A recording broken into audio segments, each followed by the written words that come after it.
all regional team. Right now you're starting to see the three different types of fastballs from Harrison. And one of the things he's got to be able to do, and he's done it so far, he has to be able to throw the fastball on the third base side of home plate to the right-handed hitters as well. They can't just look out over the plate, and because those right-handed hitter will start looking out, even start moving up on the plate, getting tighter to it, and moving up, and they'll start trying to hit the ball's backside and the other way. He's got to be able to throw that ball and that cutter underneath the right-handed hitters, and he's been able to do it so far. Would you go there in an 0-2 count or earlier in the count? Well, I mean, it's 0-2. If you can do it, it's a waste going in. There you go, swinging them. It's right there. What I mean by waste, a waste pitch, not just wasting. And again, if you can sneak the ball in there on those, and you'll see them kind of back up in their waist a little bit when they get underneath them like that. That just brings a whole nother side of the plate, and a lot of different options. That was a backdoor breaker. That thing started a pretty good pace off the plate and came roaring back. Now Chris Stanfield, the 9-hole hitter. Fastball misses low. Did you find most pitchers had one side of the plate they were more adept at locating to? Yeah, some people have more confidence going extension side. And they'll carry the ball a little bit further. Right-handed pitchers, that's the first base side of home plate. Adds a little extra velo to it because they're carrying it further. And it's a good swing at a ball in the middle part of the plate. And all of a sudden, one of the top hitters in the SEC by batting average, Derek Curiel, the reigning SEC Freshman of the Week, has a chance to drive in a run for LSU with just a base hit. And Texas will employ that shift. 3 men on the right side of the infield. Although I suppose Ethan Mendoza is really just stationed in shallow right, but he is in shallow right. That is true. I'll tell you what, we're getting a chance to see two of the best freshmen in the screen right now at home plate and at third base for Texas as well. Those are two really talented young players for both of these programs, with Curiel and Rodriguez. And the thing about Curiel for me is when you watch him hit, it's so simple. You get a good look at two of the best freshmen possibly in the country right now. Curiel, it's so simple for him. And he sees the ball so long and so deep. A lot of young hitters will jump out towards the ball, open up too soon, spin off of breakers, but he just sits in there, takes his walks, gets great looks at it, and takes information from every pitch thrown. The 2-1. And a bouncer, right side, playable for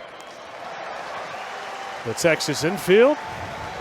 That's Jalen Flores making the play. We go to the bottom of the third. Chris Stanfield left at second. With True Green, we see it speaks for itself what he's done with the 3 strikeouts in a row, and then it's command, as we talked about at the beginning of the game. It's command of all 4 of his pitches, and the zones that he's trying to throw the ball in, the outer half, inner half, and then even at the top of the triangle with his 4-seamer at times. I mean, he's been able to execute all of them. But you can have his stuff, but you got to execute, and so far he's been able to against what is a really good Texas lineup. So now facing Will Gasparino. He didn't get a first pitch fastball, strike 1. Well, and that's the other piece. His first pitch strikes have been, to the hitters have been really good, and a mix of them. It hasn't just been fastballs. He's been able to run his secondaries in there. Breaker and his changeup on first pitches often. Started his career at UC San Diego and then transferred to LSU this past summer. Also pitched in the Cape last summer for Katuitt, and then spent the majority of the summer with the Team USA Collegiate National Team. 2-1 here on Will Gasparino. They're considered a top 100 prospect for this upcoming draft. And Gasparino, identical spot as to where Max Ballou caught that fly ball from Jared Jones in the first. Yeah, and the wind's blowing from right to left, and it's just blowing straight out to left. And there's a little bit of wind traffic up there in right field. And that's 2 balls we've seen hit, caught right at the warning track that, some other nights with the wind blowing out of the north, which pushes it to right, both of those balls had a chance to get out of here. And a tough Sunfield out there in right. As we approach quarter till 7 o'clock. Strike 1 on Tommy Farmer the 4th. Well, those hitters want that shadow to be out past the pitcher. What they don't want is when it sits right over the mound. And you talking about hard at a 2:30, 3 o'clock game, you can see the shadows out towards third and second base now. But on those day games, that thing will start in front of them and then just ease it, and then it just sits right on the mound too. Popped up left side and out of play. So what you're telling me, Ty, is that when they moved this game down to a 6 o'clock start, the hitters weren't too upset. No, they weren't upset. No, they probably weren't too upset. No, now this time of year, it takes longer for that shadow to get there. Like if you start tomorrow's a 1 o'clock game, right? So it probably won't get there by tomorrow in the middle, at least the middle of the game. It won't be there. Maybe at the end. 0-2. Although in typical baseball ex-coach fashion, I watched the weather last night. There's a 20% chance of rain and clouds to be involved. Just letting you know. Well, I'm sure you're always checking it, but I got to imagine you're not nearly as affected by checking the forecast as you were when you were coaching. No, every long-term Division I, and it doesn't matter what division coach you are a half-qualified weatherman as well, and you carry as minimum of 4 apps. This Farmer goes down to the breaking ball. So that was my next question. What's your go-to app here, Ty? Well, there's a bunch of them. You just look on one side of my phone, there's like 4 weather apps. And well, I tell you what, again, this was a breaker. Ison ran in there that time on Farmer. Wasn't able to foul it off or keep the at-bat alive, but that breaker covers a lot of distance. Yeah, a lot of depth. Here's Ethan Mendoza. He flew out to center in his first at bat. Inning for Anthony Ianson. No score. 3 innings in the books from Dishfall. Between pitches last night was unbelievable. I mean, it was an aggressive, give me the ball, I'm getting back up on the mound, let me get after it. Is it something that you and Coach Yeski work with? Is it something that you had as a high school pitcher coming here? Or is that, it's just your pace? Yeah, I think that's something that obviously Coach Yeski and I have kind of talked about, but also something that Coach Johnson really kind of put on me as Jared destroys the ball. But yeah, I think that the pace and the tempo that I have is kind of putting guys in an uncomfortable situation. So I think as a pitcher, that you define a pitcher as changing speeds and putting guys on in uncomfortable situations. So yeah, continuing to kind of stand on my kind of rhythm. So uncomfortable situations. You did not look uncomfortable last night in front of the 7,000 fans that were here in a big Friday night game between 2 really traditional programs. I mean, your heart rate seemed to just fit right into the moment. Yeah, I think that something that I got to be fortunate enough. I get to play at Alex Box every Friday, so it's something that 7,000 is really nothing now. So obviously the experience has helped a lot, and that's sweet, man. But yeah, that's something I get to be fortunate to be a part of, and it's been big for me. And I think that Luke Holman has been one of those guys that kind of brought me along the way last year. And if you know anything about him, he's got the slowest heart rate you've ever seen. So it's something that has helped me out a lot. All right, what we see here from Daniel Dickinson turning on the ball. Did you see some of that in the fall? Yeah, sadly off of me as well, but I'm glad he's on our team now. So it looked like a breaker running into him that he hooked down the line, and that's back-to-back 2 really good at-bats by Jones and Dickinson both. A chance for LSU to get on the board here. Ethan Fry takes a first pitch strike, and you mentioned when Jared lined that ball at the middle, Cade, that he destroyed a baseball, which I'm assuming he's been doing since he's about 6 years old. But one thing that Coach Johnson has talked about with his approach is going the other way. He's really a much different hitter than he was the last couple of seasons. Yeah, it's been fun to watch. I think that he's been putting together a lot of good at-bats. And when you have that kind of presence in the box, it's scary for pitchers. So him to be in that situation where, I mean, not anyone that gets brought to the SEC is a good team. So excited to have them, but they're my enemy. So that's huge right there. Stephen Milam doesn't have to take the bat off his shoulder, and that's 1 run on the board for LSU and 1 run for Cade Anderson with the headset on, man. Cage, you know what it's like being a left-handed pitcher, having to face this lineup in inter-squad games. And you know how difficult this must be, right? Yeah, it's something that I've had to battle through, and they just put up such good at-bats. And there's no easy piece of our lineup. Even you put in our second team, and it's just, man, there's no breaks. So I think that just goes to show, and Coach Johnson obviously does a really good job of the discipline. So, like, we don't swing at balls, and it's hard to get us out, man. Strike count here on Josh Pearson. Well, if you're Texas right now, you're back in the middle of your defense. You would like to try to see some type of ground ball, possibility, trade a run for a double play. And we're going to stay with Harrison here with a left-left matchup.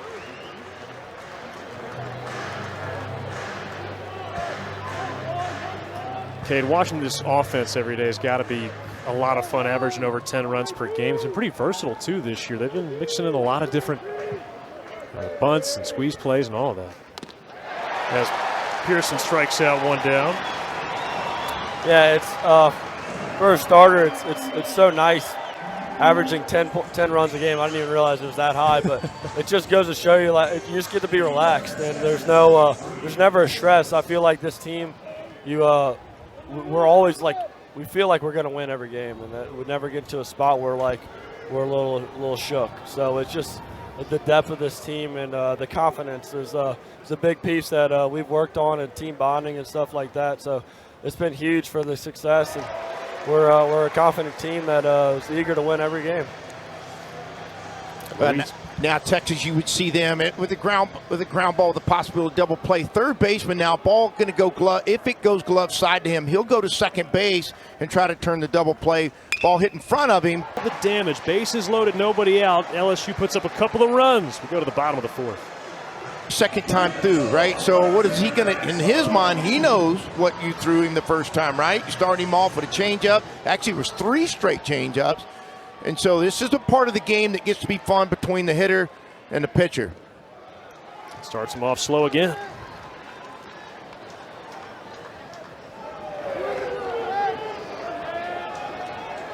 Blew 3 for 4 last night. Swing and a miss. And this is a matchup scouts will like, too, because these are two guys who are going to be drafted in a few months. Well, scouts just like coming to this game, but they're going to draft this whole field in both these dugouts. That's a good point. I mean, both head coaches talk about how, what they want is to develop programs that guys come here to be big league, to get an education. And yes, all the above, all the experience, 100%. But they're here also to become big leaguers. And Curiel giving chase, and he makes the catch as he glides across the line. LSU bullpen likes that.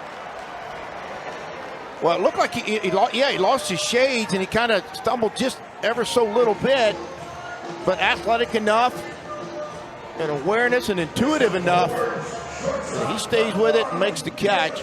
But going back, we were just talking about, both these coaches, that's what they want. In order to win national championships, you got to have guys that you think are going to project out to be big leaguers, and then you got to go develop them. Now Jalen Flores takes a pitch high, 1-0, and we caught up with LSU head coach Jay Johnson earlier, but what LSU's done in the draft the last couple of years, jumped off the page. Saw those numbers. Set or tied the SEC record for players drafted 2 years ago, and then tied the SEC record for pitchers drafted last year. And for LSU and Texas, each program had 4 alumni make their major league debut last year.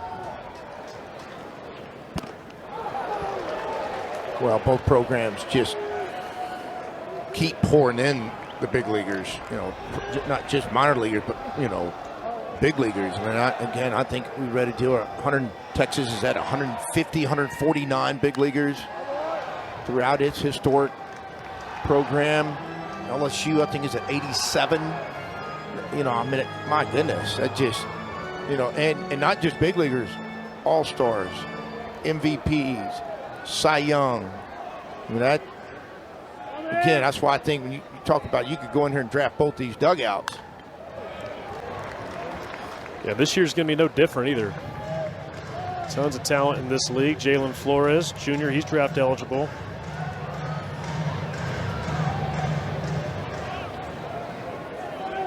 Ianson already with 5 strikeouts.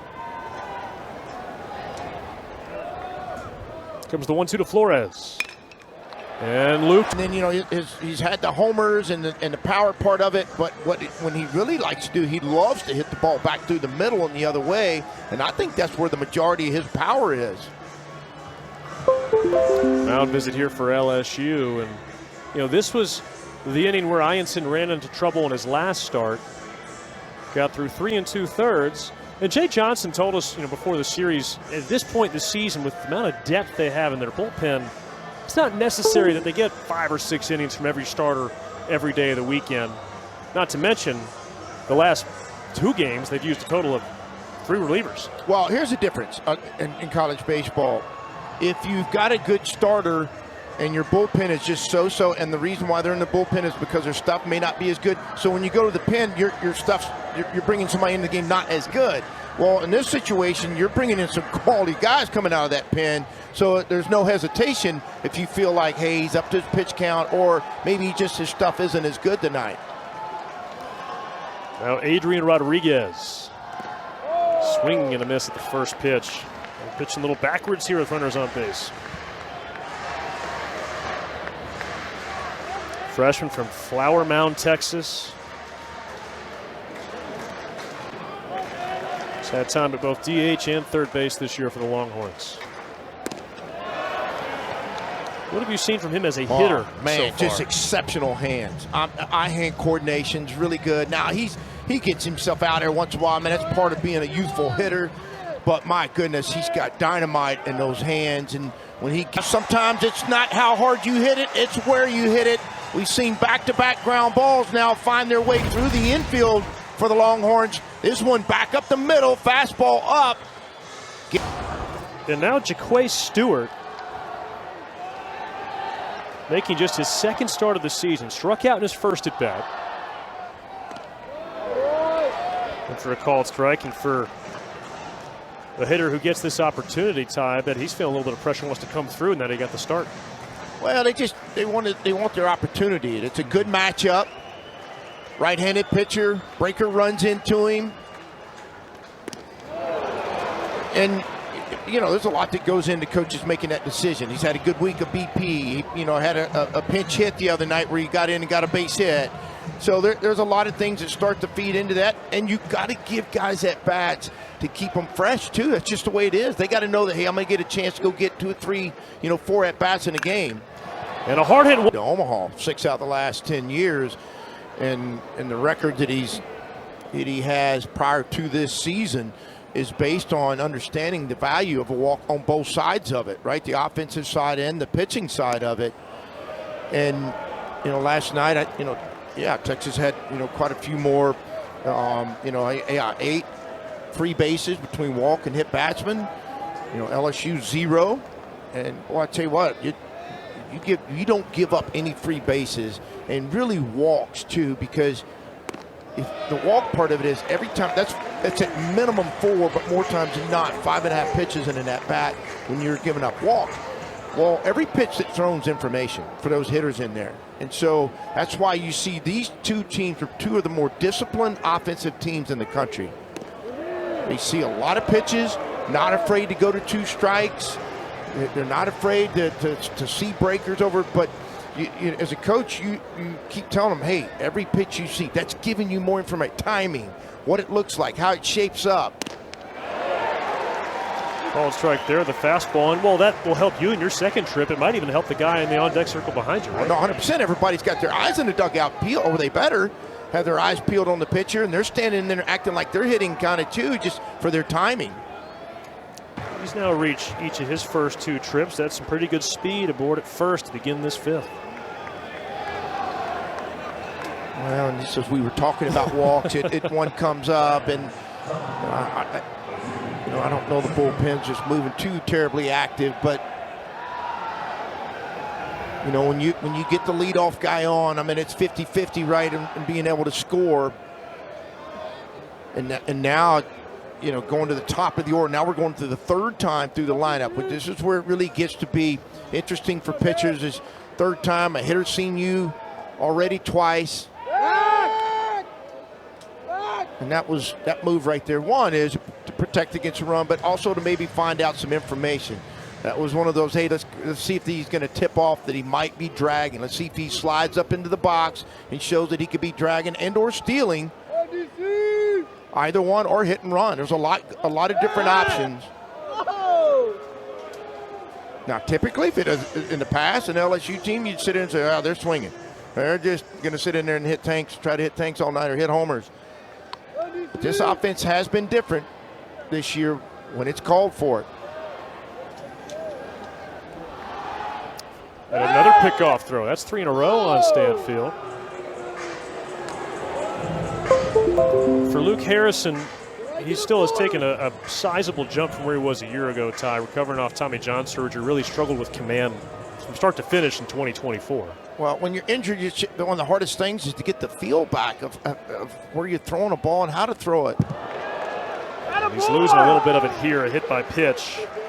Just as we were talking about it, Ty, those freebies that hurt Texas considerably last night, all of a sudden it's set the table for LSU and perhaps their most dangerous hitter in Jared Jones. Well, yeah, their slugging percentage-wise, I mean, this guy represents, LSU's offense from 28 homers a year ago, 8 homers already this year. Golden Spikes watch list. This guy's got a lot of power.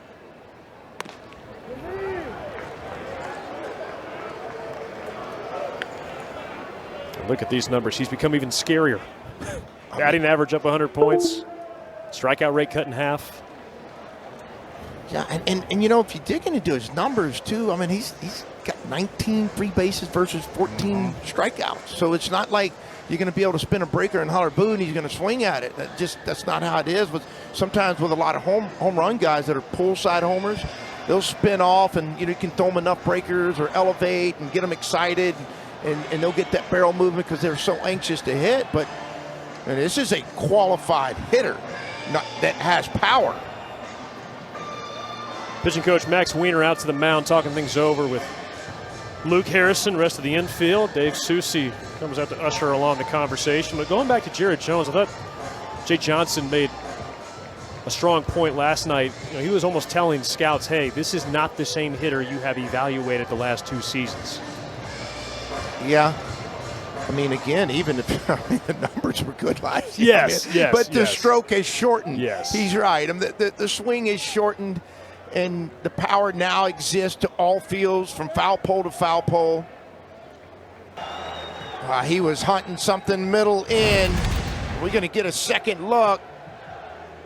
Looked like a cutter running into him. Ball 2. And he has been so good. Lethal. Close to 500 average with runners in scoring position for Jared Jones. I mean, that's unreal. And that's going to be the end of the day for Luke Harrison. Head coach Jim Schlossnagle shuffling out. And the Longhorns will go to the bullpen here in the top of the 5th. We'll be back with the new and all the above. And Max Grubbs, who was the Friday night starter the second half of last season, Ty, he has emerged in the back end of the bullpen this year for Texas. ERA below 1. Well, if you're a Texas fan and you're used to seeing him late in games and you're going, wait a minute, this guy's been our closer, this guy's been in there at the back end of it, and that's true with 4 saves, but hey, you're in a tight game. You're in a 1-run game. You want to win on Saturday. Who's your best option? This guy. He's been their hottest guy out of the pen. Let's go to him. And the first pitch backs up on Daniel Dickinson. Yeah, I mean, look, it's 89-90, right? It's a 2-seamer with good sink. His fastball's going to move left to right with some sink to it, a slider off of it, and then a split. But you're going to go to your best pitch, your best out pitch for him. And the 3-2 is a fastball tapped foul. Well, he swung at the fastball 2 pitches before and swung through it and missed a little sinker. This one had a little more juice to it at 92. The one before was 89-90.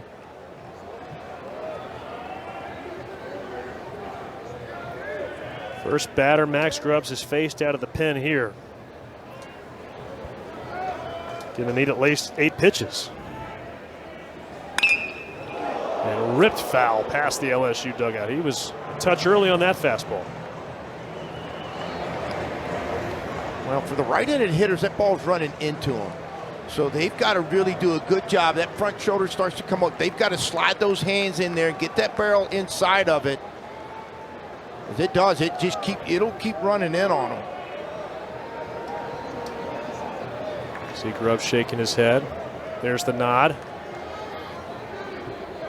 With the 3-2 pitch. We'll have another one.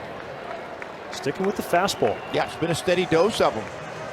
You know, sometimes you get committed to a pitch and you start going, well, now he's going to look for something different. And you're like, I'm just going to stay with what I've been throwing.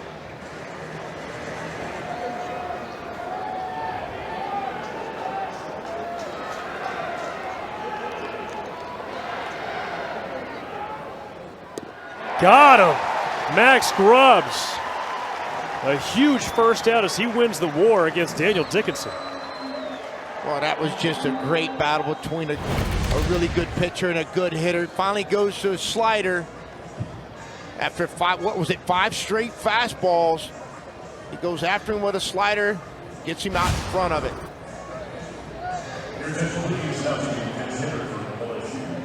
A pinch hitter coming up for the Tigers.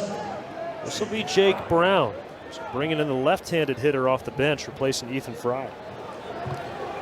Well, this is that part of LSU offense that just starts to make sense if you're Jay Johnson, meaning you got so many pinch hit opportunities matching up right, left. You know, if they got a left-hander, you got a right-hander. You got a right-hander, they got a left-hander. I mean, I told you before the game when I had them early in the year, they pinched hit in the 3-hole. In the 3-hole, that's normally your best hitter, right? In the 3 different hitters that night hit in the 3-hole for LSU. Tells you the depth that they've got off the bench. If I'm on the LSU bench, that keeps me engaged. Well, I meant that part of it, but they're able to match you up whether it's right or left.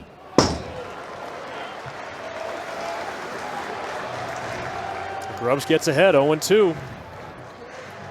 I think this would be a good spot for that split against a left-handed hitter.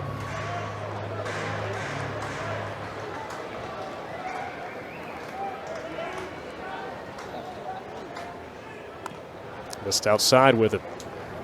Yeah, that one popped out of his fingers too early. And sometimes that, you know, the moisture in your fingers, just, you know, the baseball itself.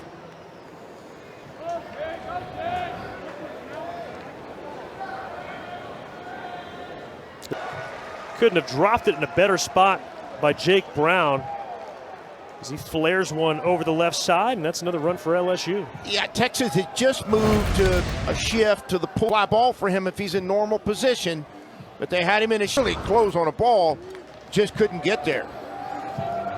We've seen the shift work 2 or 3 times tonight for Texas. That time it worked against him. So RBI for Jake Brown off the bench, and now Stephen Milam. Switch hitter batting from the left side first time tonight.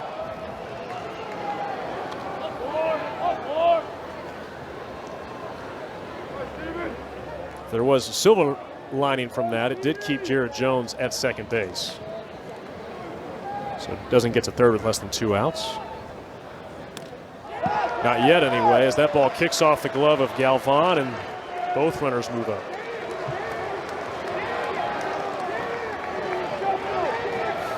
Yeah, I mean, the fastball just got away from him, and Galvan wasn't able to get his hand up, or his glove up, I should say, in time.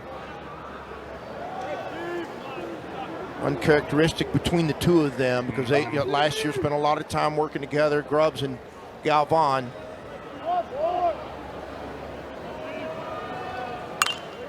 The 2-0 is spoiled out of play. Well, now, Ty, things feel just a little bit bigger. Base hit could score 2 more runs, and with the way LSU has pitched this weekend, really throughout the season, 4 runs. I know we still got 5 innings, but that feels a little steep. Well, I mean, yeah, I mean, if you don't want to give up any more if you can avoid it, but if you're Texas, but you're right. I mean,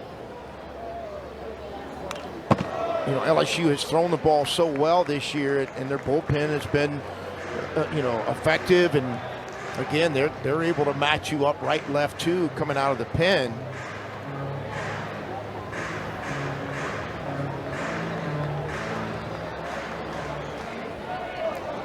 Jared Jones a little taller than Josh Jordan out there at third base. Milam, 5-2 Tigers. Well, the ball was just deep enough. Milam does a good job of getting to the bottom half of the ball, which you have the luxury of from the wild pitch before, or the pass ball, however it was scored before, moving the runners up to second and third. That's how critical that could be or may be, because otherwise that's just runners still first and second with 2 outs now. But he was able to get to the bottom of it and get it out just far enough that Gasparino wasn't able to throw him out at the plate. And it was scored a passed ball. So now here's Josh Pearson.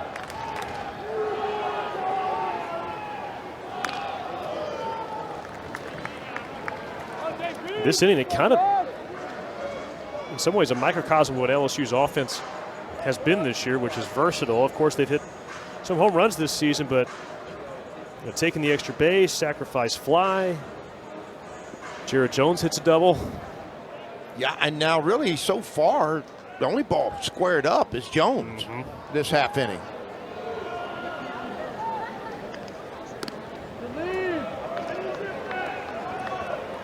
Yeah, a walk, a hit by pitch, and a passed ball have helped the Tigers, who've cashed him in.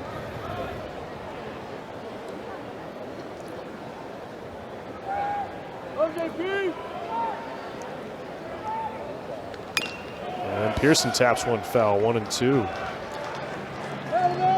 Because I've seen Max Grubb so much, and you know, last year, this year, that when he's right and when he's good, it's a lot of ground ball. You'll see guys swing over the top of his two-seamer and over his breaker, and you know, even right and left-handed hitters. So when that ball's executing the way he wants to, you'll see a lot of foul balls like you've seen so far. Guys swing over the top of them.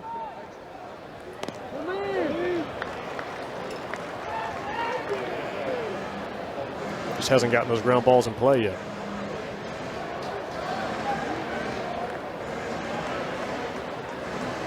Pitching coach Max Weiner punching in the pitch call.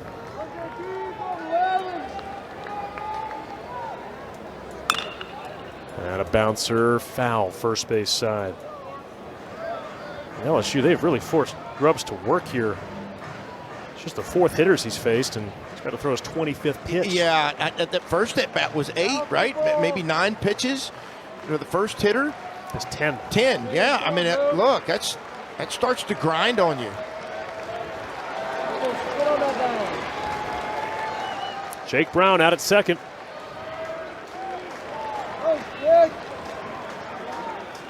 Two to Pearson. And a ground ball wrap out towards Schuessler. He smothers it. He'll step aboard the bag to retire the side. But LSU scores 3 runs on 2 hits. Continued struggles, and they're injured. I mean, they've got, and look, they lost Grahovac, and now they've lost, you know, Cedeo's been out, and then, you know, they've got a couple Stewart's out. I mean, it's just, you know, they've just had one injury after another, and then you go into Tennessee, just got after it after they got beat on Thursday night, and you know, they come back and, I mean, just get busy yesterday and offensively, and again today. When I was paying attention to it, they'd already, you know, hit 4 homers in today's game, which is a 3rd game for them because they started on Thursday. And Georgia, who, if you're a Texas fan, they'll be here in a couple of weeks. I'm not going to use the word quietly because they're ranked so highly, right? But man, just to go on the road and do that at Florida, I mean, that's what they've done is pretty impressive. Leadoff walk to Will Gasparino from Anthony Ianson. Look at the top 10 this week according to D1Baseball.com. See the 2 teams here tonight. And all in all, that's 6 SEC teams. Yeah, SEC, ACC with 1 sprinkled An independent. Big Ten. Yeah, I know. Oregon That's State. two. Yeah. I'm sorry. Yeah, and Oregon in there too. I'm sorry. I mean, I've seen so many schools in their normal conferences. Yes, is that the right word? I'm not. You know what used Previous, to be normal. yes, Previous. And man, I got to study it now. Mm-hmm. Yeah, Oregon State opting to play as an independent in baseball this year. I say Oregon State, I mean. Yeah, Oregon State did, and they played a bunch on the road. I had a chance to talk to their head coach earlier in the year, and they talked about, well, they're going to play over 65%, I think, of their games on the road this year. RPI will be in good shape. Well, yeah. So long as you win a few. And they've got a good-looking club. You're talking about physical. I mean, they've got some really good-looking athletes. They've got a really good-looking shortstop and some good arms. I mean, it's a good team. 1-2 on Tommy Farmer. 1-2 from Ianson. And a ground ball. Trickles foul, third base side. A leadoff walk here from Will Gasparino, and you got Tommy Farmer in the 9 spot trying to battle. Texas hoping they can at least stick 1 run up there and answer those 3 from LSU in the top of the 5th. Well, you want to answer anytime, but you just gave up 3 momentums in LSU's dugout. You need a response. At the bottom of your order, too, if you can get it kicked off at the bottom of your order and you swing it to the top, it'll start to make you feel good, too, if you're the Longhorns. You give them a chance. Give the guys that are at the top of your order a chance to maybe drive some guys in. Strike 3 called. Ianson flutters one over the inside corner, and that is now 6 strikeouts for the righty. And that ball acted almost like a backup curveball that'll react like a changeup, a front door breaker. Tommy Farmer thought it was going to stay in. Didn't. Caught just enough. I mean, just nibbled right at the edge of the corner of the plate.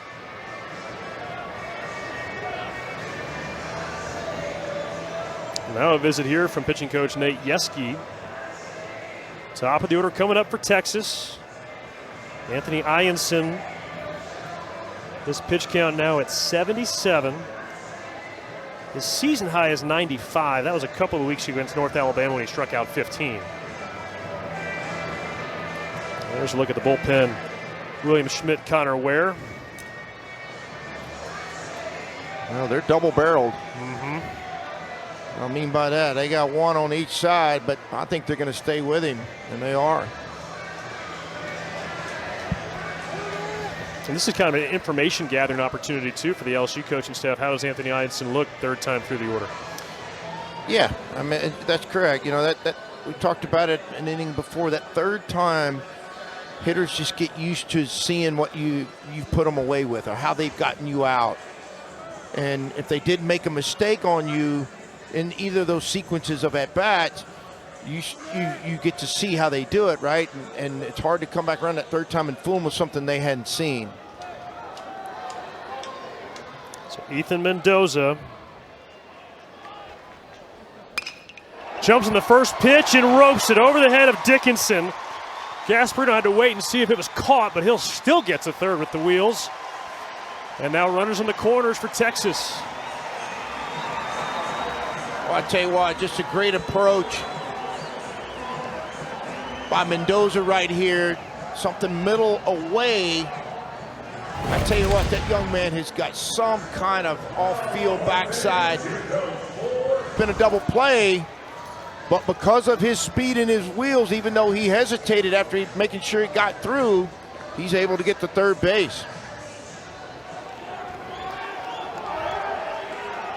102 off the bat. And here comes head coach Jay Johnson.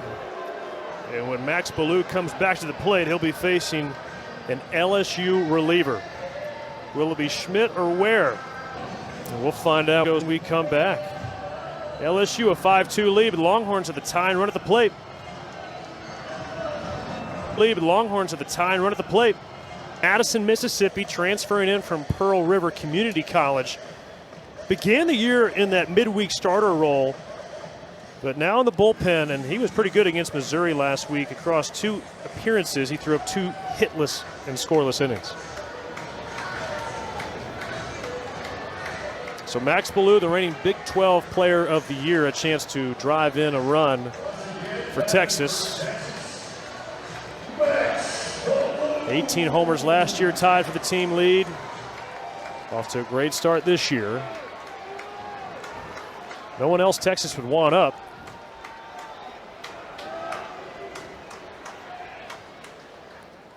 And it gets away from Hernandez, streaking home and scoring Gasparino. Well, Texas did it the half inning before with a wild pitch, and now LSU returns the favor with the first pitch from Ware. And you're right, it allows Gasparino to score from third. Moves Mendoza into second base in the scoring position as well.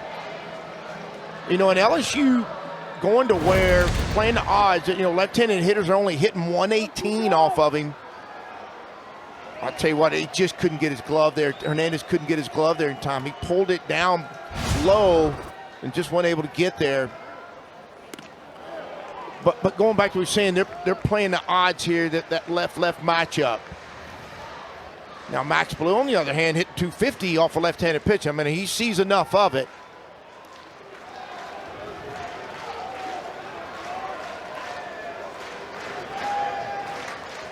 One pitch.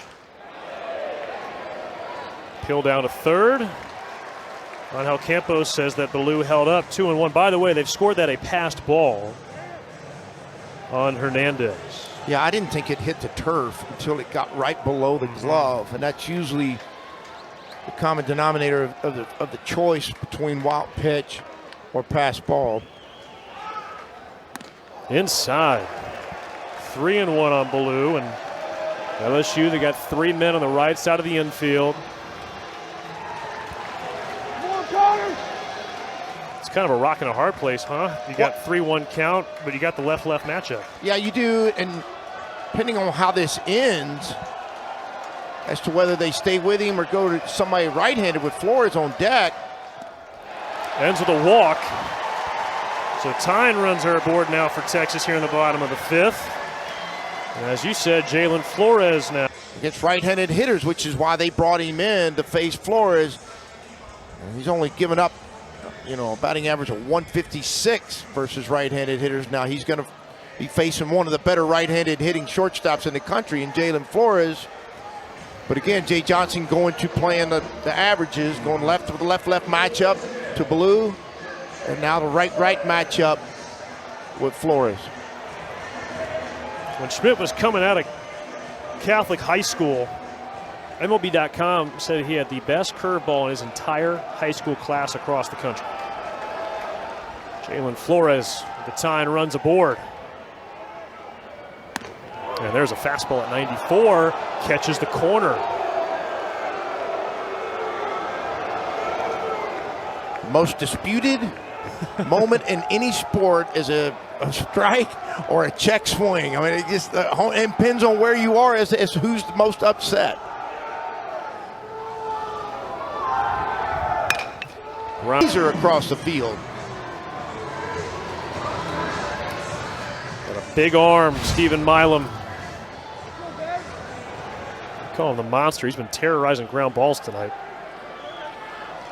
He shifts over to the right side against Max Ballou. There's a called strike, and now Connor Benj is right where Max Grubbs was. A chance to throw up the first 0 in a few innings. But some 2-out hitting for LSU, including that home run from Derek Curiel, spoiled that.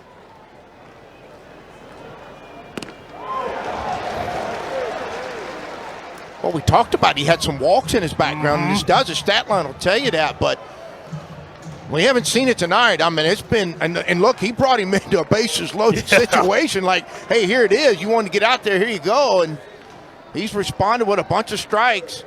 Good command. That's a quality miss right there.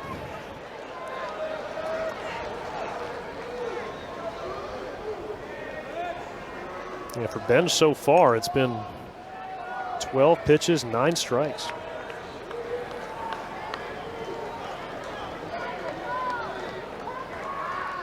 One, two. Blue lofts one out of play. Well, he got away with one. He made a mistake. He threw that ball middle in. He was trying to elevate in a 1-2 count to go to the top of the triangle. You can see him shaking his head. His catcher, Hernandez, was not getting after him, just getting his attention about, hey, and they were trying to go up. That's a dangerous miss to Blue.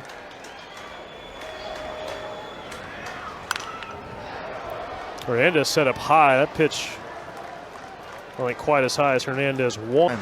And last year, the beginning of the year, wasn't an everyday lineup guy. Then all of a sudden he got in there, Blue that is, and I mean just exploded. And just, you thought, man, well, maybe he's always been a good-looking hitter. Man, his BP is so impressive, but I mean, last year just took off, and I mean, you just couldn't get him out.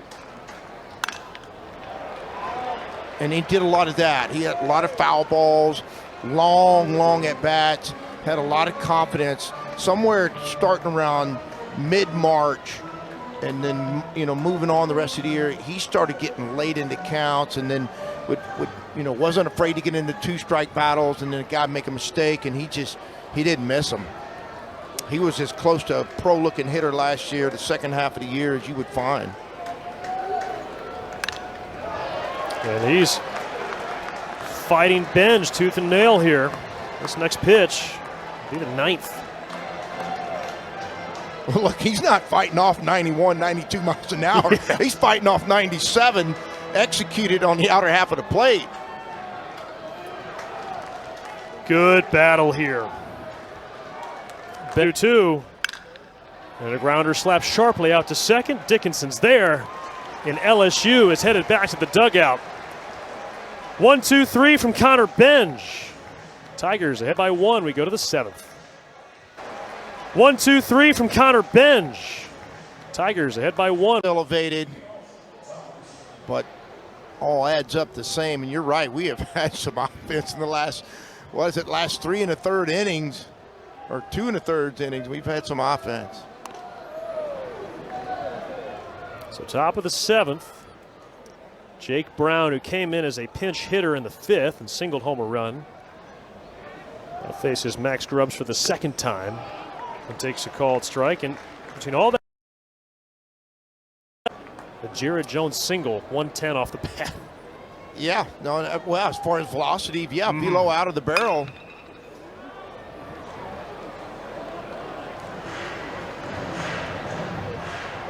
But the one that was hit a little bit lighter, not much, counted for the run. And that was the home run, the opposite field homer. Grubbs ahead 0-2. That's splitter, man. Serious stuff. And now they're saying that Brown got a piece of it. Well, Brown knew it all the time. He didn't. Yeah, he. I'm gonna look at it. That pitch has such downward action, I suppose. It's hard to tell. Yeah. Stays alive though. 0-2. Big day in the Brown household. LSU, Texas tonight. Both his parents went to McNeese State. Playing the NCAA tournament today. Purdue knocked him out, though. Boy, that's a fun story. I mean, they coming out of the Southland, haven't had a ton of success in the NCAA back now. Baseball's a different story. Yeah. And in basketball, and then they get out there and they go win. The coach already knows he's going somewhere else. That's modern day athletics as we see the count now full. And Brown's laid off a couple of secondary pitches, a couple of splitters, and a breaker. Now he's worked himself into a full count. Payoff pitch. Lofted into left. Farmers measured and secures it. And he went back to the breaker this time, a little slider. Got Brown out in front of it just a little bit. Lazy routine fly ball to left field. But yeah, going back to that, I mean, the McNeese thing was fun to watch. If you're a McNeese fan, it was fun to watch. And then, yeah, he's leaving to go to North Carolina State, right? Isn't that right? And then some of the players as well. But you couldn't tell when they won. The president and the AD and everybody was celebrating as they should. I mean, that's a big moment. That's college athletics nowadays. And ball one on Stephen Milam. I think regardless of everything that's changed since you stopped coaching just 5-6 years ago now, the passion on the field is still there, and the elation in the eyes is still hard to beat. Hey, man, that's why we do it. I mean, come on. Winning is winning, and the emotion that goes with it, the amount of effort that goes into it prior to it. You heard Rocket talking about it earlier and how much, he put into it, and all these guys do. All these programs do. These coaches year-round, you kidding me? They do nothing but work year-round. No, I think that's a really good point. They're working as hard as ever. Well, I mean, looking at a 50-something weekend year, baseball coaches are working 45 of them, right? And now add the portal in there, and you're adding even that much more to their days. And it's, it's college athletics and the NIL. So these coaches are going out and raising NIL money too now. Don't kid yourself. That's a lot to this. If you're going to be on the forefront, you got to get ahead of it. You don't want to play chase in athletics now, in college athletics. 2-2 rolled into right field past Mendoza. Base hit for Stephen Milam. It's only right after the couple plays he made in the field he earns a base hit. Now, it looked like they had Milam in a two-strike approach alignment with the defense. They were shaded away from him, not to the pool side. Because he'll sit in there. We'll get another look. Mendoza has to go see how they deeper in the middle. They were thinking at 2 strikes he'd hit the ball back up the middle and the other way.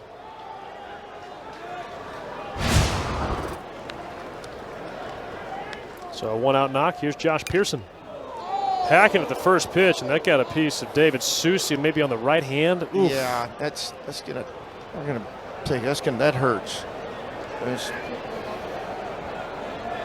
Oh man, that is some kind of painful.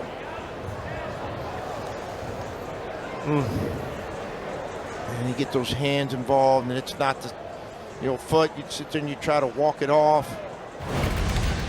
Get a second look at it if you want to. Oh! Ouch! Remember that in? It's like having a car door slammed on your finger. You can look on his face and see this is going to take a little bit. It is. That's just like getting a car door slammed on you.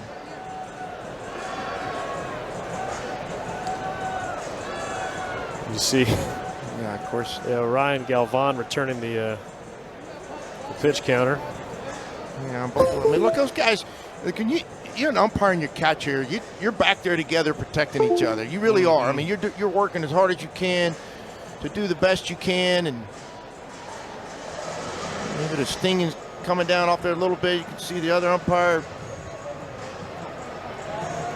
talking to him about it. He's giving him. Well, you get the sense of how he felt about that ball hitting him on the finger, right? I can assure you I would have felt the same way. Dave Soucy's a gamer, baby. Says, you know what, I can finish this. I would be anxious to see where he puts that hand when he gets down in the stands, whether he puts it behind his back, or I'd stick it in my back pocket if I was him. Let's see, what is he going to do here? It still works. He points out to the mound. Going right back where he goes. Sure I love it. Maybe peeked it a little bit to the right. Yeah, he did slide over. I'm telling you, it would have been in my back pocket. 100%, in a fist as well. Was it? They say it just means more.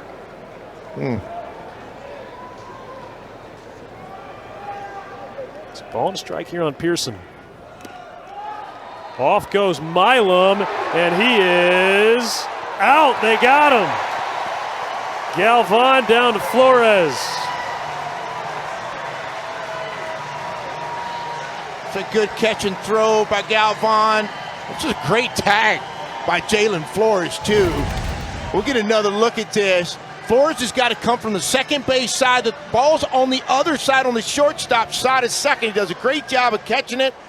And look at him apply the tag, chase the runner with his glove, keep his eye on the slider, and apply the tag. So now 2 down.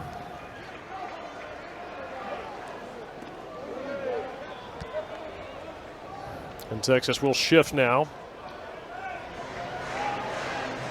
Adrian Rodriguez moves from third base over to the second base spot. Mendoza into shallow right, and Flores still on the left side.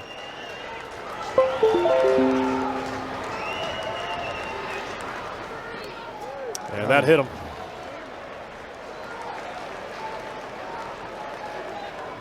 Now 2 innings in a row now for Texas. They get 2 quick outs. And unable to close out the inning. First time in the inning before in the 6th.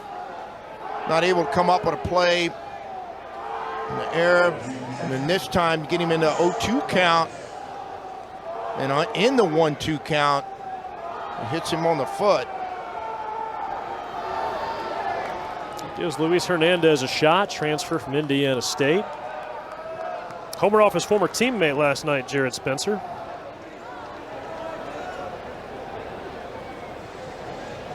Well, he's seen, if anybody knew what it looked like coming in there, it was him, right? There's no telling how many pitches he saw last year.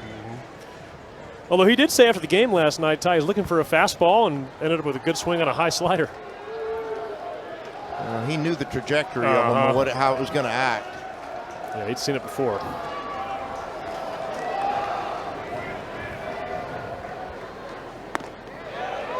There's a called strike. Max Grubbs approaching 60 pitches. He's worked 2 2/3 so far for Texas.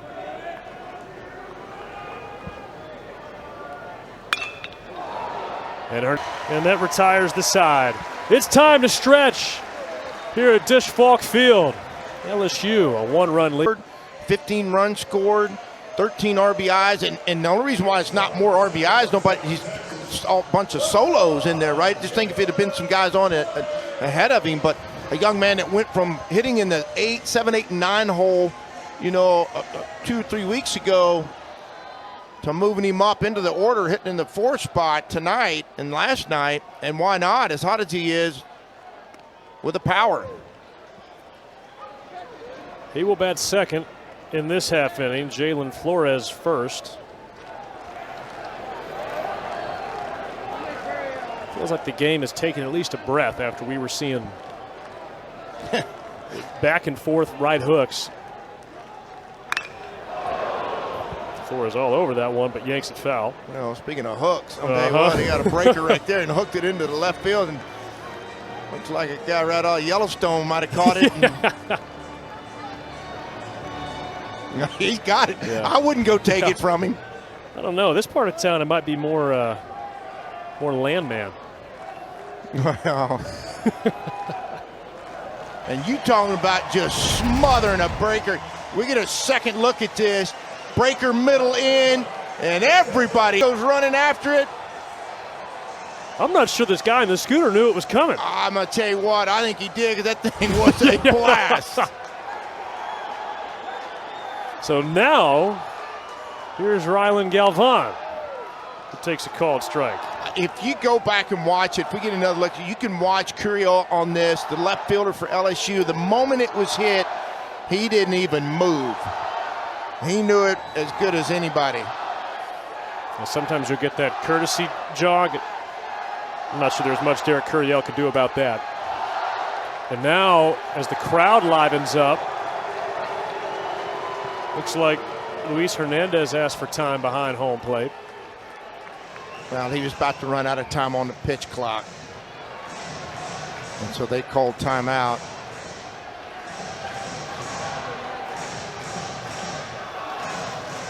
Texas trying to even this series. LSU has won 18 straight.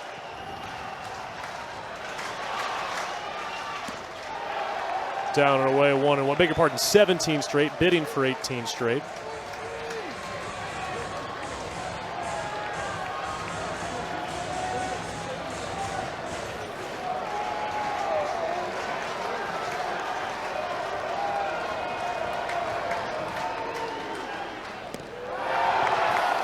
2-1. We saw Galvan work himself into a 3-1 count before that home run.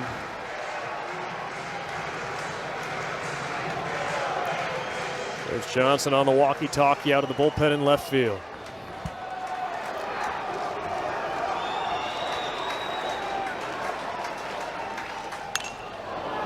Slashed foul, 96. Well, I like the idea. You brought it up earlier. This is a heavyweight fight. I mean, is it? Both these teams getting after it. A lot of emotion out here in the bleachers, in the dugout, on the field.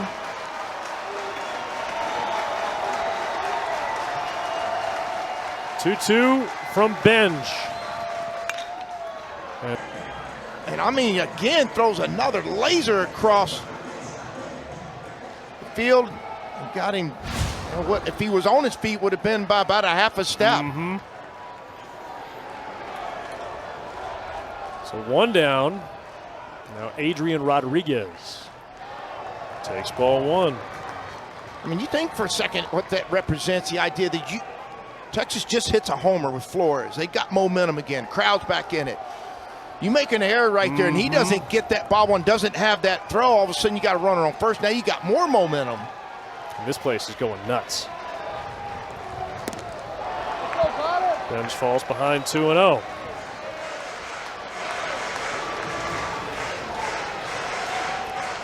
He's fun to watch, man. Of course, everyone in the country saw Milam last year during the postseason, that walk-off homer to get LSU to the SEC title game against South Carolina, and the walk-off homer in the regional against Wofford.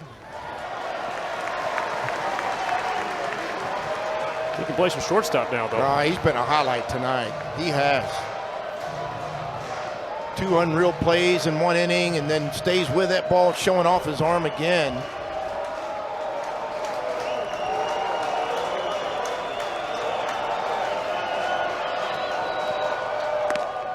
There's a strike. Does it feel like Benj has slowed down his tempo a little bit too?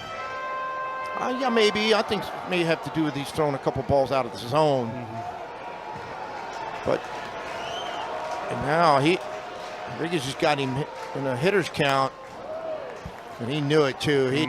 He took a swing like it too. That barrel was roaring through there. That fastball was just far enough away. He wasn't able to stay on it enough. It was a big swing at a big fastball.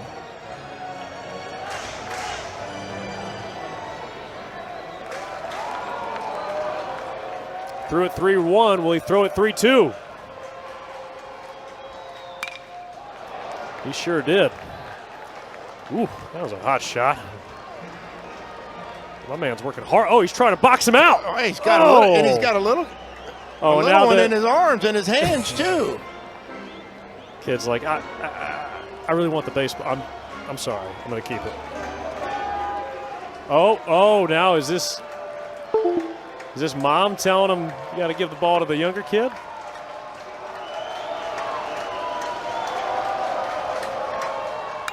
Three, two. You live with the shift and you die with the shift. We've seen it go both ways tonight. Texas early in the shift benefited from it defensively. Later on, didn't, with a little blooper over the shortstop. This time, it's not how hard you hit it sometimes. It is where you hit it.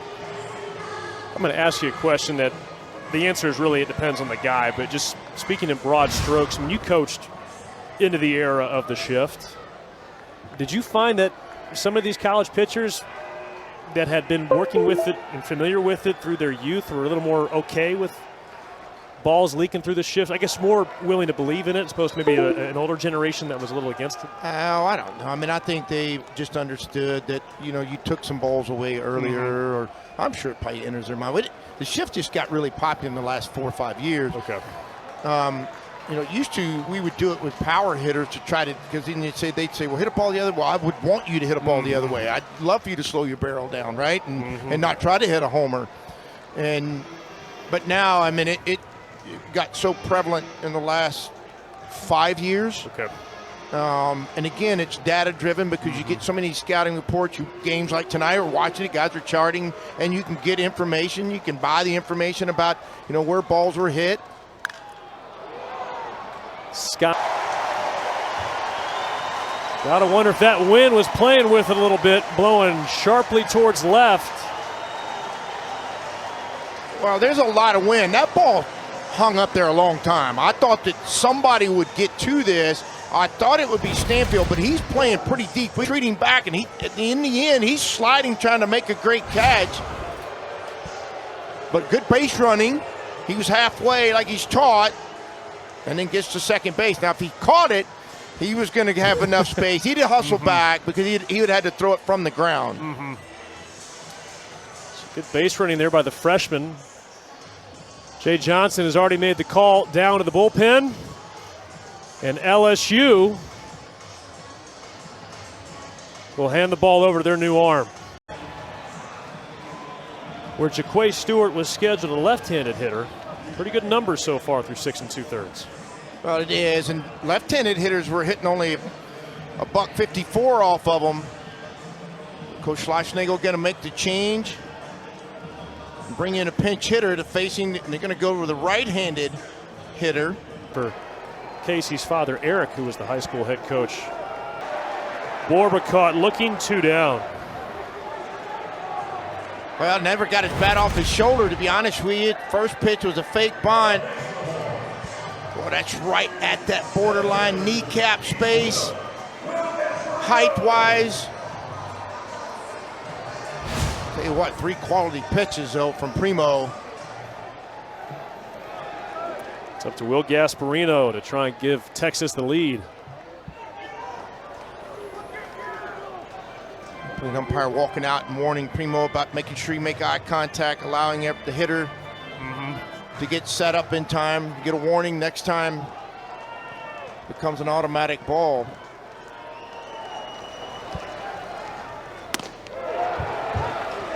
Pins on the inside corner early on. This fastball command's pretty sharp. Yeah, in fact, a young man too's had some walks in his stat line, but you wouldn't know it right now. It's been nothing but strikes. What? It's a great at-bat.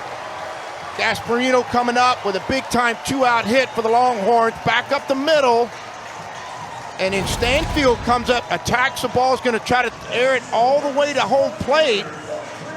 If we get it, airs it, and in the meantime, as you just brought up, Schuessler reading the height of the ball, ends up on the throw, goes from first to third. And now Tommy Farmer out of the 9th hole.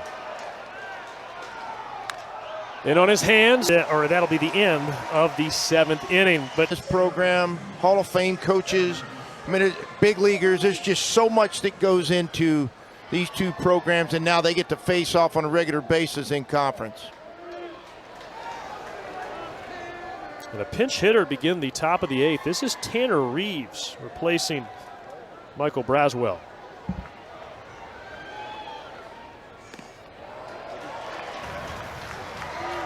And Reeves on the season, he started a little less than half of LSU's games, but hitting at .344 this year and a little over 30 at bats with a couple of homers. Max Grubbs continuing to work, 2 balls and a strike. And you mentioned he came in, Ty, in the 5th inning, that he was LSU's closer. You expect to see him at the back end of games. Well, here he is, having worked his way all the way into the 8th. Yeah, and again, you go to your best guy. You're on a must-win Saturday. You get beat on Friday if you're Texas. You know you believe in your offense too, right? This lineup, Texas lineup's hard to get through 4 and 5 times in a game, so you roll out your best guy. Now you find yourself with a 1-run lead. And a full count here to Tanner Reeves. Does he have the length to get you to the finish line tonight, you think? Oh, I don't know that. I mean, he's at 64. Now, he's a former starter, as you mentioned earlier, but I mean, that's a great question. I would not be surprised if he got through this inning, if they went to Volantis at that point in the 9th. You know, they've got some options right, left. But we got a long ways to get to this. I mean, look, this game for the last 4 innings have been, punch, punch back, counter punch. Yeah, anything but stable. Chris Stanfield, he's had a nice night tonight in the 9th spot. 2 for 2 with a walk.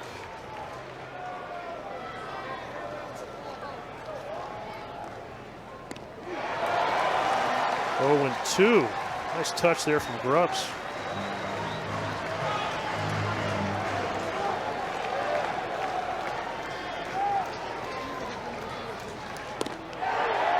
A touch low, good take.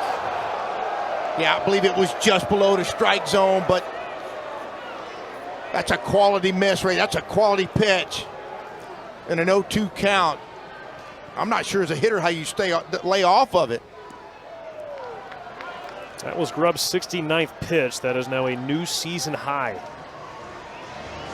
Well, yeah, Texas has got both barrels going down in the bullpen now, right and left.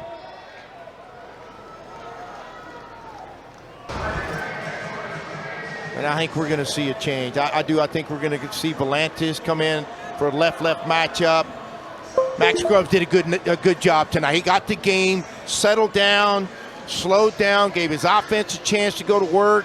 And to be honest with you, if they'd have played clean defensively, I think the lead would be even bigger. But he's getting a well-deserved hand. Hometown Longhorn crowd. But 6, Thousand Oaks, California, drafted by the Oakland A's last summer. He might be the most projectable pitcher on Texas's roster. Well, he's certainly one of them without any doubt. You see the numbers as we go through there, 2-0 with a 1.65 ERA. Strikeout walk ratio is what you'd love to see at 16-3, but it is a downhill fastball. He'll run that fastball away from right-handed hitters, a big breaker, changeup as well. I mean, it is good. Now, one of the reasons you do that swing and drive a ball the other way, straight down opposite field, shows you his athleticism and his swing quality. Top 10 matchup, a Saturday night in the SEC, and it's a couple of true freshmen battling here in the top of the 8th. And the first pitch from Volantis misses high, ball 1.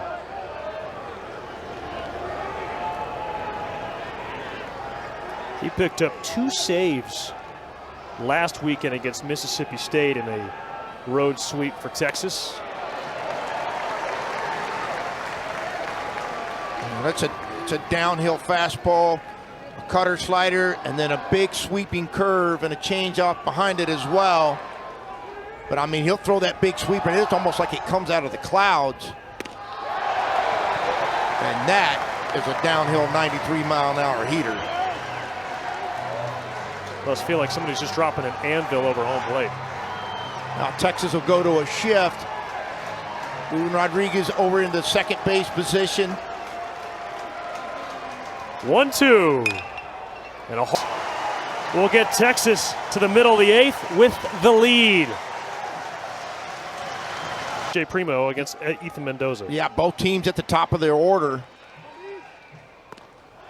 Texas in the 1 spot with Mendoza. Boy, would they love to try to extend the lead a little bit, get a little bit of breathing room. And you're right, when we come back to LSU in the 9th, they'll be leading off with Jones in the 2 spot.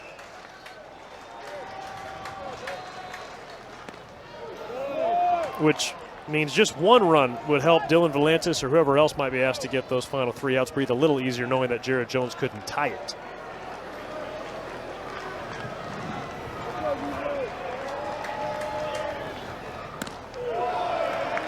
I mean, I go through these lineups. There's everybody in these lineups that can tie the game or score. I mean,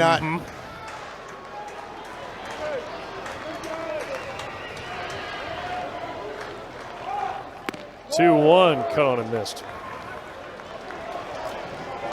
I'll tell you, Primo's fastball's been good tonight. I mean, it was good last weekend, too. I got to see it a little bit on TV in that Missouri series, but got good angle and good life to it. 2-2. What a way to start the bottom of the 8th. This young man is one of the toughest outs in college baseball. I tell you, Longhorn fans now are so used to what just happened, and that is a 2-strike, hit a ball the other way, breaker, backdoor breaker coming around to him, but he never let his foot off the gas pedal going to third base as soon as he saw that ball ricochet off the right fielder's glove. By the way, Tanner Reeves is the new LSU third baseman. He got some action there. So bottom of the 8th, nobody out, and Max Ballou with the infield in. The pitch leaks past Hernandez. Nobody out. I don't think Mendoza wanted to take a chance. Well, that's home field advantage, knowing that ball bounced and ricocheted back. On deck circle, Jalen Flores and Ballou both were throwing their hands up to hold him up to try to get his attention. But Mendoza's a good base runner, too. That guy's intuitiveness on the bases is way above average. But and now you got a pull side shift with the infield up. So now you got 3 defenders on the right side of second base up close. As you get a good look at it now for Ballou. In on the fists.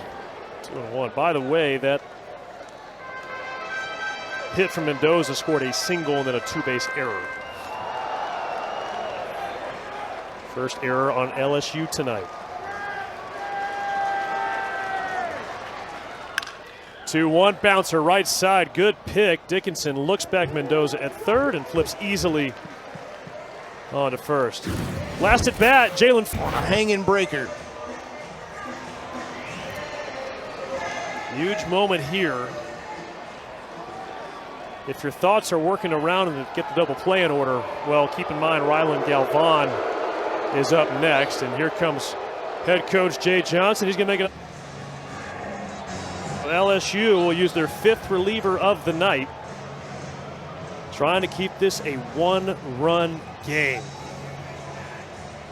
It's been a thriller here in Austin, and now Jacob Myers, Jr. at 6'5". He is a fire breather, and Ty, he's got unusual numbers.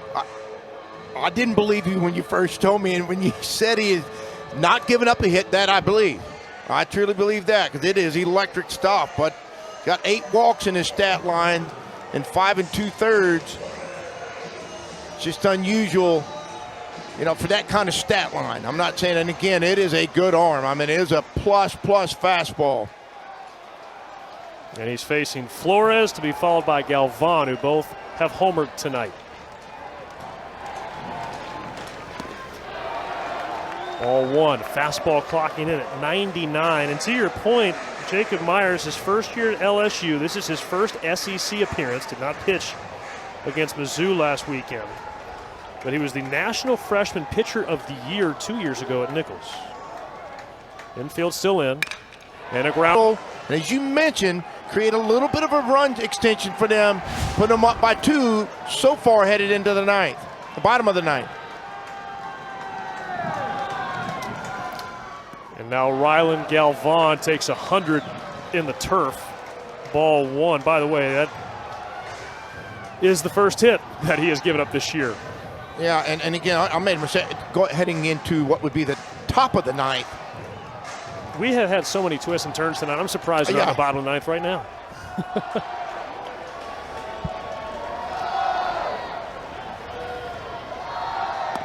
Big swing from Galvan at 99. I mean, you just, when we said plus fastball, you know, it used to be 93, 94 was a plus fastball. Now, you look out here in the college games, I mean, these guys are 95, 96, and then this at 99, maybe he touches 100.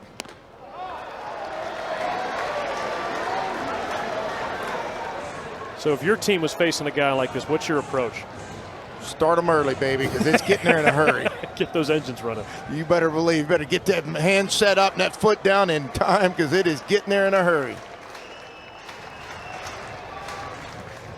And the dirt.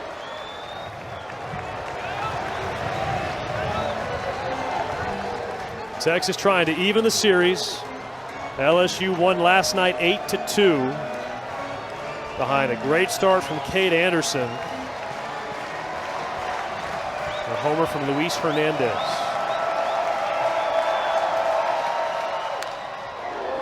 Whoever wins tonight, it's going to be a lot more difficult to sum up this game that quickly. Yeah, Too much going on. Yeah, I don't think a box score would really describe it. I'm a nerd when it comes to reading box scores, and I'll read them all night long with different games and different teams, but I'm not sure a box score would describe what has happened so far. And I use the word so far.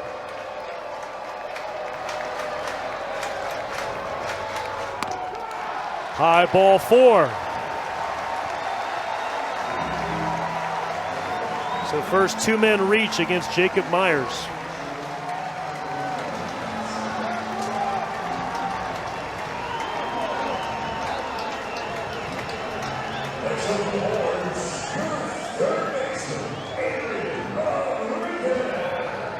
Adrian Rodriguez. True freshman, arrived on campus in the fall and has gained 20 pounds, we're told, since, and is running faster. Don't see that combination all too often, but Coach Jim Schlossnagle, he pointed out with a kid like Rodriguez, there's not one single carrying tool. He does everything really well. He does, and he's got, and we talked about it, he's got lightning hands when he's got that bat in his hands. I mean, he hit from point A to point B, short, and I mean in direct. And the other piece of that too that you were just talking about, his weight gain and his speed increasing, is I think we may see I don't know if we're going to see a pitch and change. It looks like we may, but the strength conditioning part of college baseball is such a huge deal. And Coach Schlossnagle, Jacob Myers, good job with a priority, and everywhere he has been, dating back to TCU, he's always made that a priority. Another arm coming in for LSU. Side. Let's take him away from where he was on the left-hand side. Let's move him to the right-hand side. And so I would think that was part of the strategy going into Coach Johnson making that last move. And now we're going to get a chance to, they'll go to a right.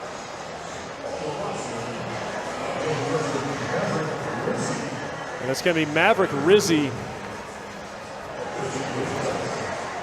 freshman from Fiskdale, Massachusetts. Listed at 6'9", 253 pounds. Coach, I think he would qualify as high-waisted. Yeah, I mean, that's when he rolled out there. When he was striding out there to the mound, I was like, my goodness, how tall is this guy?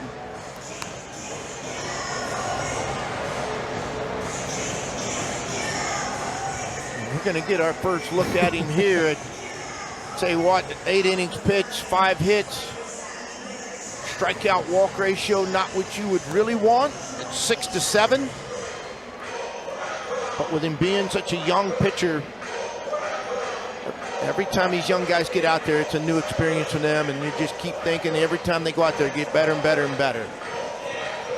You don't think there's a lot riding on tonight? LSU trying to extend their 18-game winning streak, or get to 18 games. And Texas is looking for their first win against a top 5 opponent since May of 2021. That was actually against Jim Schlossnagle at TCU. Well, I'm sure if you called Jim right now, he would answer the phone. If you knew the question was going to be, do you remember that game? He would know it, meaning that he would answer it only if he knew the answer to it, because I promise you, he remembers every piece of every game. And his coaches, you remember the ones that you lose more so than you remember the ones that you win. That Texas team went to Omaha that year. Kimball Schuessler with a chance to deliver a big swing. He homered against LSU last year in their one meeting. He climbs in, the chance to blow this one open.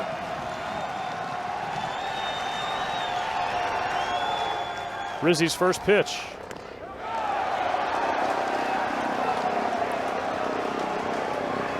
This is a big moment for Rizzi to come into.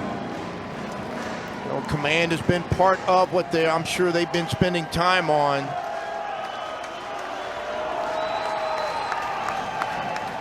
The 1-0.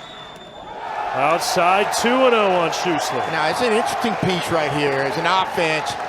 Got a guy who's got a set of walks in his background stat line and a 2-0 count with the bases loaded, 7,000 screaming fans around him. Do you take, or do you let Schuessler, an experienced hitter, swing away?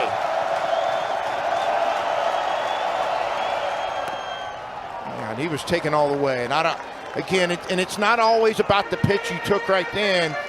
It's what the next pitch is and the pitch that happens after that. But you could almost guess that was a possibility he was going to be taken there. Veteran hitter comes through for him in a 2-1 count. Looked like they try to go back to a fastball. Schuessler just shoots the ball to the right side and comes up with a big-time hit for the Longhorns to extend their lead here in the bottom of the 8th. Yeah, fastball in middle.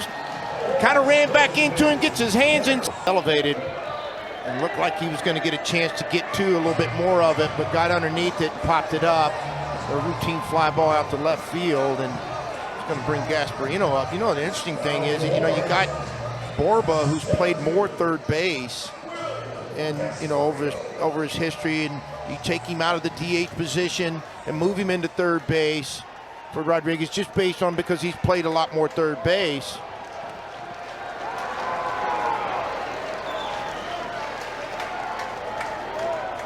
Will Gasparino at the plate.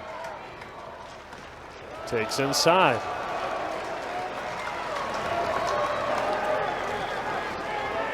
You got an opinion on that? No, I mean, look, coaches got to make those choices. I mean, that's just a piece of it, right? And sometimes it's a tougher decision because you take your DH out of there. Now it becomes a 9-man lineup. So if you get into a tie game or an extra inning game, then you got a pitcher hitting in that position. So I mean, there's a lot that goes into that thought process. We are facing an LSU team that averages over 10 runs a game, top 3 in the nation. That's a pretty good pitch, 2-1.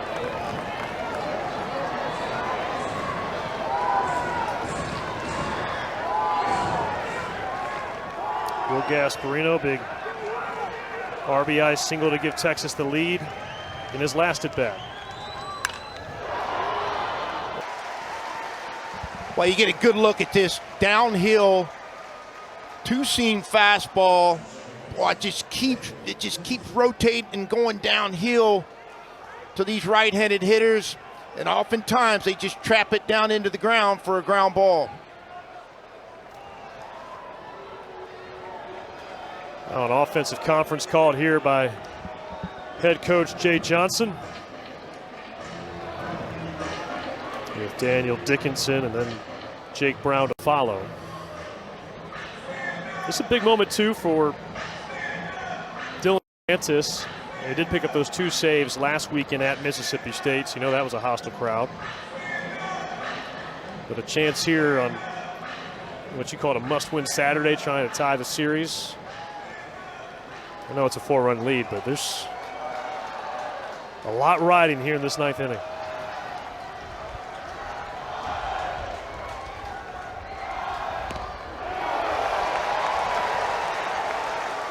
So far, no problem throwing strikes. Well, he does a lot of that, and his MO is he throws a lot of strikes with all 3 pitches.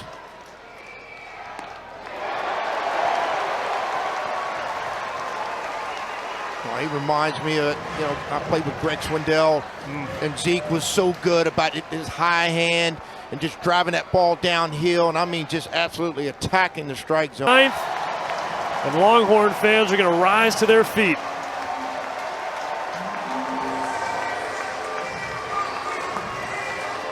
You're right, that'll get this home crowd up and cheering just a little bit louder.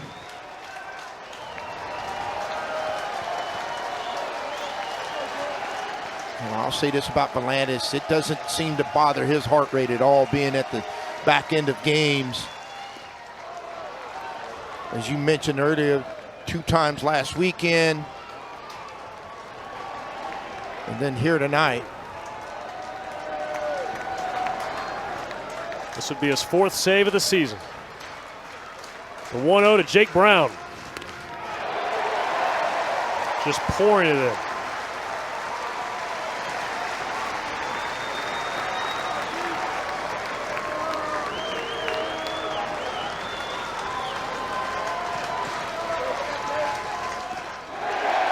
He went around. David Savage rings him up, a ball and 2 strikes. And now Texas a strike away from a rubber game tomorrow.